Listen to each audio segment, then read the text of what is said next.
महाभारतातील युद्धानंतर युद्धात भीष्म पितामह यांचा मृत्यूमुळे युधिष्ठिर फार दुःखी झाले होते. मग महर्षी वेदव्यास आणि श्रीकृष्ण यांनी त्यांना समजावून सांगितले आणि नीतिमत्वाने राज्य करण्यास सांगितले. महर्षी वेदव्यासांनीही युधिष्ठिरला दुःख कमी करण्यासाठी अश्वमेध यज्ञ करण्यास सांगितले. तेव्हा युधिष्ठिर म्हणाले की यावेळी तिजोरी रिकामी आहे. अश्वमेध यज्ञ करण्यासाठी खूप पैसा आवश्यक आहे, जो अद्याप उपलब्ध नाही. युधिष्ठिर हे बोलणे ऐकून महर्षी वेदव्यास म्हणाले की पूर्वीच्या काळात राजा मारुताने खूप मोठे यज्ञ केले होते. त्या यज्ञात त्यांनी ब्राह्मणांना बरेच सोनं दिलं. सोने जास्त प्रमाणात असल्यामुळे ब्राह्मण सोबत नेऊ शकत नव्हते. ते सोने अजूनही हिमालयात पडून आहे. अश्वमेध यज्ञ त्या पैशाने करता येईल. युधिष्ठिरांनाही तेच करण्याचा निर्णय घेतला. युधिष्ठिराने अश्वमेध यज्ञ करण्याचे ठरविले. महर्षी वेदव्यास यांच्या आदेशानुसार पांडव हिमालयात गेले आणि तेथे राजा मारुताची संपत्ती मिळवली. ती घेऊन जाण्यासाठी पांडवांनी बरेच हत्ती, घोडे आणि सैन्य घेतले. त्यांची संख्या खालीलप्रमाणे: 60,000 उंट, 1,20,00,000 घोडे, 1,00,000 हत्ती, रथ आणि रथकार. याशिवाय घोडे व मानवांचीही गणना केली जात नव्हती. अशा प्रकारे पांडवांनी हस्तिनापूर सोने नाणे आणले.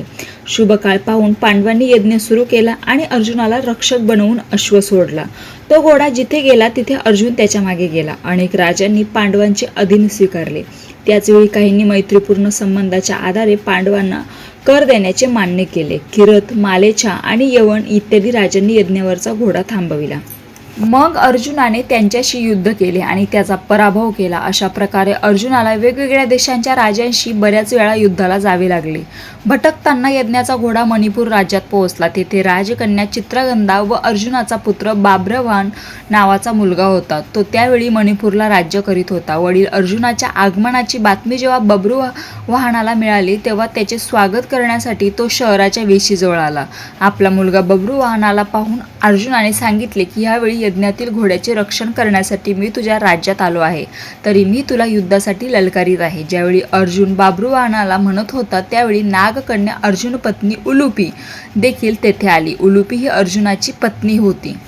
उलुपीनेही बभ्रुवाहनास अर्जुनाबरोबर युद्धावर जाण्यास उद्युक्त केले. वडील अर्जुन आणि सावत्र उलुपीच्या सांगण्यावरून बभ्रुवाहनाने युद्धास सहमती दर्शविली. अर्जुन आणि बभ्रुवाहन यांनी जोरदार युद्ध केले. आपल्या मुलाचे सामर्थ्य पाहून अर्जुन फार आनंदी झाला. बभ्रुवाहनाने अर्जुनावर तीक्ष्ण बाण सोडला. त्या बाणाने दुखापत झाल्याने अर्जुन मूर्छित होऊन पृथ्वीवर पडला. त्यावेळी बभ्रुवाहनास सुद्धा खूप जखमी झाला होता. तोही जमिनीवर बेशुद्ध पडला.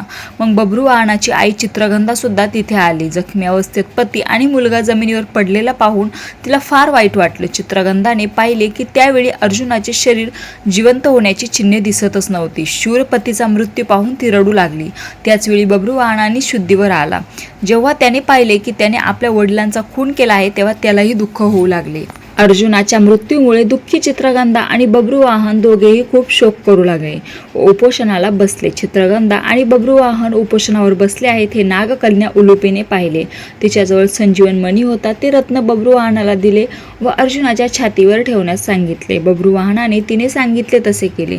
छातीवर रत्न ठेवताच अर्जुन जिवंत झाला. अर्जुनाने विचारले असता उलुपी म्हणाली की ती माझी स्वतःची संजीवनी विद्या आहे. भीष्माचा छळ करून खून केल्यामुळे एक वसूचा म्हणजे एक देवतेचा प्रकार खून केल्याचा शाप तुला लागला होता. आज तुम्ही त्या शापातून मुक्त झाला आहात, असे उलुपीने अर्जुनास सांगितले. यानंतर अर्जुन पुन्हा अश्वमेध घोडा घेऊन पुढे निघाला.